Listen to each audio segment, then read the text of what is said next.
we're at a shrine. Because Japan. And we got blue salarymen. At least it's a change of scenery. Yeah. Blue salarymen do these little sword slashes that, okay, they're Dragon Ball Z sword slashes. I don't know what a Dragon Ball Z sword slash is. Tell me what it is, Will. Okay, well, you know how in Dragon Ball Z they shoot light and fire from their hands? Yes. They basically do that with their swords. Okay. So, why are we in a shrine suddenly? Or in front of one? I don't know.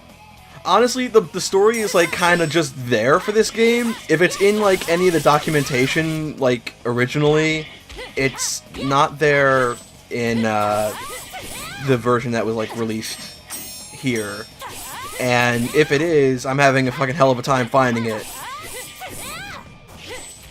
Well, it's a nice change of scenery. I enjoy not looking at a drab cityscape twice in a row, and then now at least we get to see some nature. Yeah, it's good change of pace. I'm not kidding about that bit about the story, though. With, like, I'm gonna compare this game to Touhou now. With Touhou, you get, like, a whole section that comes in the game's directory for, like, extras and, like, character profiles and stuff. I don't think this game has that. I think the game just kind of is what it is, which I'm alright with, but I'm gonna have a hell of a time trying to explain what's going on, other than what we've been told. So how difficult are the blue cyborg businessmen? Well, they're kind of jerks, because, like every other enemy, they kind of shuffle behind the camera. And when they do, they'll just use their little sword slash that travels across the screen and try and get you from behind with that. So basically what I'm saying is they have a ranged attack and that kind of sucks. Yeah, when really nobody else does. Yeah. I'm coming to get you. I got you. I don't know why, but I have a lot of fun just doing aerials and Geki like that. Aerial just seems like the best tactic. I'm coming to get you. So can you just stay up there forever as long as you just keep button mashing? You can stay up there for a really long time. You won't be able to stay up there forever, and I think when you use EI strikes in midair, the end of the combo kind of makes you come back down, unless you can, like, kind of comet kick out of that, but that'll bring you back down anyway. So they have measures to make sure you can't just stay in forever. Yeah, you can stay up there for a really long time, but you can't stay up there forever. Oh god, it's a big dude with a full... Okay, that is one large sword and one large man. Yeah, these are the big black guys I was talking about before. That is terrifying. Yeah, they have a long recovery animation, so that's a good opportunity to just use a lot of EI strikes on them and get them to bleed. They also have a little charging attack, so you want to get out of the way of that. And they run for, like, the whole map. But they have a really long recovery animation at the end of that, because they also do one little strike at the end. I don't even know if I would call what they have a sword. It's more like a club. That is a rounded edge. Like, that's not sharp in any way. It's shaped like a sword, though. I'm just gonna call it a big club. Just call it the big concrete thing. That's what it is. Yeah, really, they just grabbed a random concrete slab and put a handle on it and called it a day. It's like, yeah, okay, it's my they sword. spawned in like Power Rangers, and it was great to watch. Like, I just saw 3 different colored men in suits, and they all spawned in with their swords ready and waiting. The salary Sentai? The super salary men. The super cyborg salary men from space. I doubt they're from space. I don't think they're from space. So all of these people are the cause of that demon sword, right? I think the game wants us to think that they're caused by the demon sword. Yeah.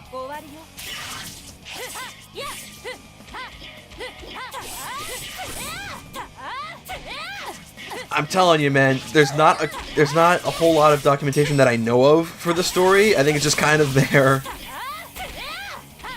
I can explain the mechanics, I can explain the gameplay, but the story is like... all I know is it's just very anime. So you kind of notice me sometimes I'm just like swinging randomly, like with EI strikes everywhere. That's because you see these guys just kind of popping out, coming out of the ether, like they're just transitioning in the screen. Yeah. That's them coming from behind the camera to being in front of it.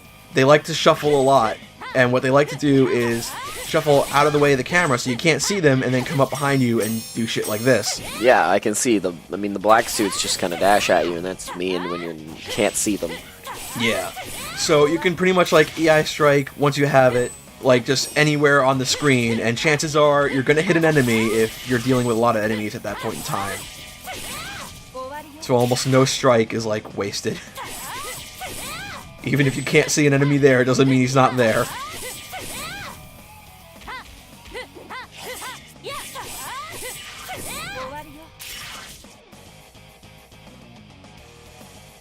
So, is there always the same number of waves every round? Like, or every mission?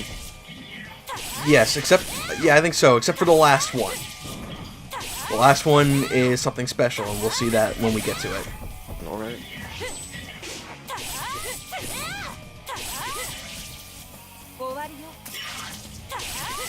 So what you really want, and this guy took it away from me, but what you really want when you have to deal with these guys, and then another enemy type that shows up later, is, you want to be able to get to full zeal and then get bleed on them so you can just kill them, because they're kind of a pain to deal with. Yeah, I can imagine. They look really mean and really scary. I would not want to deal with that. Yeah. I mean, I don't know why, but just a bunch of salarymen with helmets on is not the most intimidating thing to me, but then suddenly you put a giant dude with a giant club with a mask on, or with a helmet on, and it's like at least scary. It's at least twice as intimidating. He's also like 4 times the size and weight of a salaryman, I'm guessing, I mean. It makes him about 5 times the size and weight of an anime Japanese schoolgirl, or... I still say she's cosplaying a schoolgirl. I don't think she's really a schoolgirl. Yeah, she was on her way to a convention and all this happened. Yeah.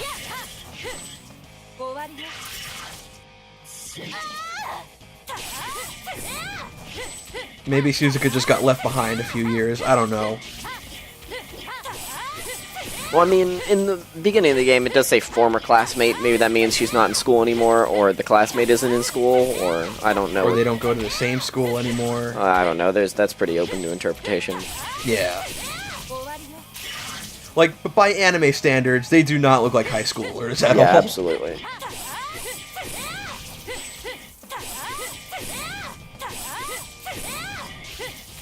I think that's just the anime way of doing things, is that they either like look 10 years old and they're 18, I promise, or they look 25 years old and they're 18, I promise.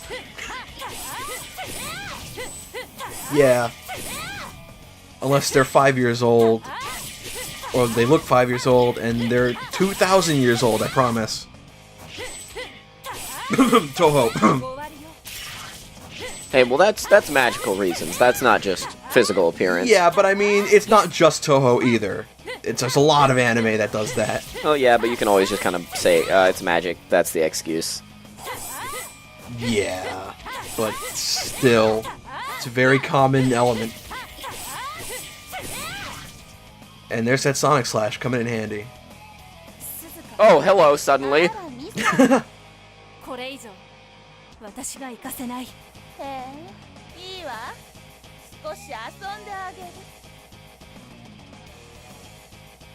This game is really anime. Yeah, I can tell. She seems really drunk. Yeah, she gotta stick out her tongue so you know she's evil. So she has that overhead slash, and she also has horizontal slash. She also has that move where she does the same kind of blue salaryman attack, except cooler. When she does those special attacks she has to charge up for, you have to just guard them. You can't just block them. When she's in bleed, you can feel free to wail on her. She'll stagger. She still staggers here, but she can also just guard your attacks too. I'm impressed by her ability to just one-handed handstand every time she falls over. Yeah. And it's around now that I realize I haven't let her show off everything. So I'm going to start trying to back off on her now until she shows off one little thing that she does, which is a combo. Also that. And a sassy walk. Well, she has a sassy walk. She also does that where she just charges at you. It's kind of hard for me to time it, so I never bother. Also, when she runs out of health a little bit, she changes things up. She gets 3 overhead slashes now. I'm waiting for her to do that combo. I'm just going to run around in place like an idiot. Look, I think she's way more interested in just sassy walking. There you go. There's that combo. The last 2 strikes, either one of those strikes can be the last strike that she uses in the combo, and I never know which one it is, so I always just time it so that I could just guard both of them, which is really just the best thing to do. Because if you don't just guard her last strike, she'll knock you down. You can also just guard the boss when it explodes like that. That is a lot of blood lost. やっぱあんた強いね。魔剣を手放してまだ間に合うわ。笑えない冗談ね。私を切って奪えばいいじゃない。そんなこと切る覚悟もないのに私を止める気？そこで地面でも眺めてなさいよ。 Damn. 笑える格好よ。待って。 Let's get some more upgrades. That all-powerful blood sword didn't seem too hot. No. No. I was expecting a little more in terms of power than just throwing the same slashes that random dudes in suits and helmets can. Well, she'll get that power later. I think the idea is that, like, it's... I think the sword is eating her or something, and it gets more powerful when it finishes eating her. Look, if anything's eating her, it's us. Did you see the amount of blood we took from her? Like, she's dead. She can't handle. That's a lot of blood orbs. And now we're spending it to get cooler attacks. We're terrible people. No, we're good friends. We're trying to save her. Okay, cool. It sounds like to me we're just trying to get the sword for ourselves. I don't think we're trying to help her at all. Good friends would stage an intervention, not just straight fight them. Well, she has to admit there's a problem first. She hasn't done that yet. You're right, we need to beat the apology out of her. Make her tell her there's a problem.